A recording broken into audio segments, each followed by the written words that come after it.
Oi, gente, tudo bem? AVCH e hipertensão intracraniana. Hoje é isso que a gente vai discutir e ver, e vamos dar um enfoque maior na discussão da dilatação do sistema ventricular. Vamos lá.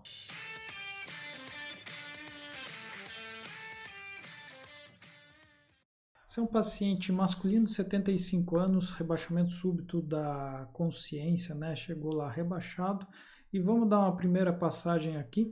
Partes moles a gente não vai ver, não nos interessa. Janela óssea não tem fratura, também não vamos mostrar. Olha só, a gente está diante de um caso extremamente grave, né? Numa primeira passagem a gente já vê que tem muito sangue. Tudo isso daqui que está branco, hiperatenuante, é sangue, né?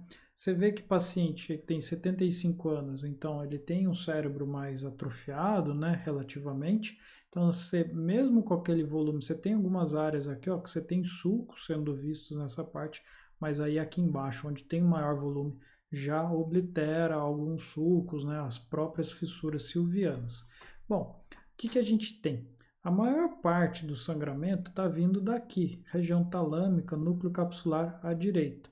Então, o que a gente tem que descrever? Tem que falar isso, tem que falar as dimensões, o volume desse hematoma, tem que falar que ele é um pouco irregular, tem algumas áreas aqui no seu interior que são hipoatenuantes.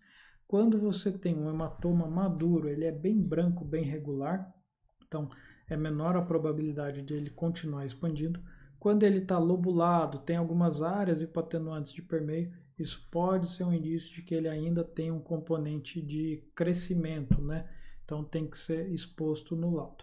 Além disso, você tem hemorragia subaracnoide difusa com esses focos hemáticos aqui, em alguns sulcos corticais na autoconvexidade, mas você tem também HSA nas cisternas da base e você tem uma extensa quantidade aqui de hemoventrículo. Então tudo isso daqui é sangue nos ventrículos laterais, no terceiro ventrículo, tem no aqueduto mesencefálico, quarto ventrículo e até vindo aqui na região mais inferior aqui aos forames de... Aqui está mais no Magendie, né? Os de Luschkas estão sem sangue nesse momento. Quando você sangra, isso irrita a granulação de aracnoide, diminui a absorção, então favorece a possibilidade já de uma hidrocefalia e possivelmente depois hipertensiva.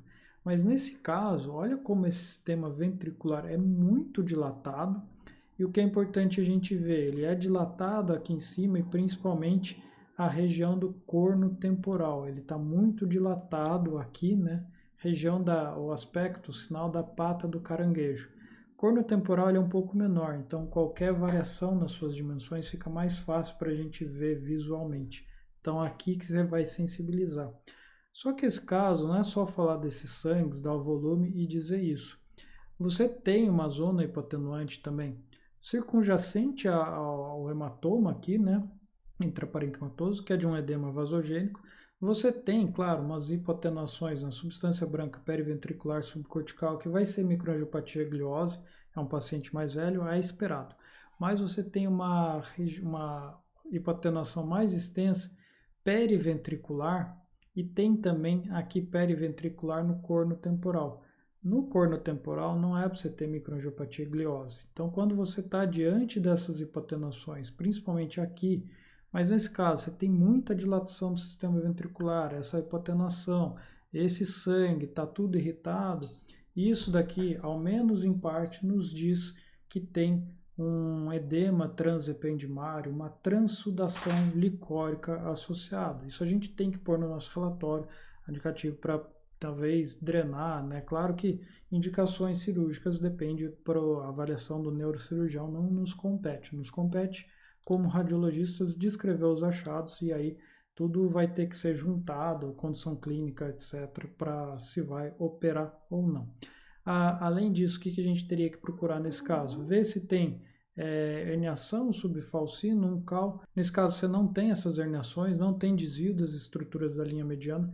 Pela própria redistribuição volumétrica e pressórica, poderia até ter herniação cal, mas no caso não tem.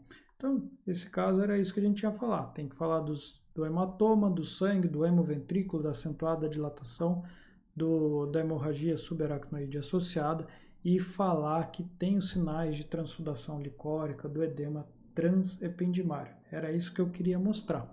Aí, se você está pensando em hipertensão intracraniana, sempre abra a janela, olha complexo bainha nervo óptico. Veja se está ectasiado, mais ou menos 3 milímetros atrás do globo ocular, mede. A gente usa um corte aí de 5 milímetros para facilitar e veja se está abaulando ou retificando aqui o disco óptico, né? Ou para pensar num papiledema, num sinal de hipertensão intracraniana também. Bom, era isso que eu tinha para mostrar nesse caso. Espero que tenha ficado claro. Se ficou com dúvida, deixe nos comentários que a gente esclarece. Claro, curte o vídeo, se inscreva no canal, ative as notificações e compartilhe o material para a gente divulgar cada vez mais o conhecimento na radiologia diagnóstica. Muito obrigado, até uma próxima aula.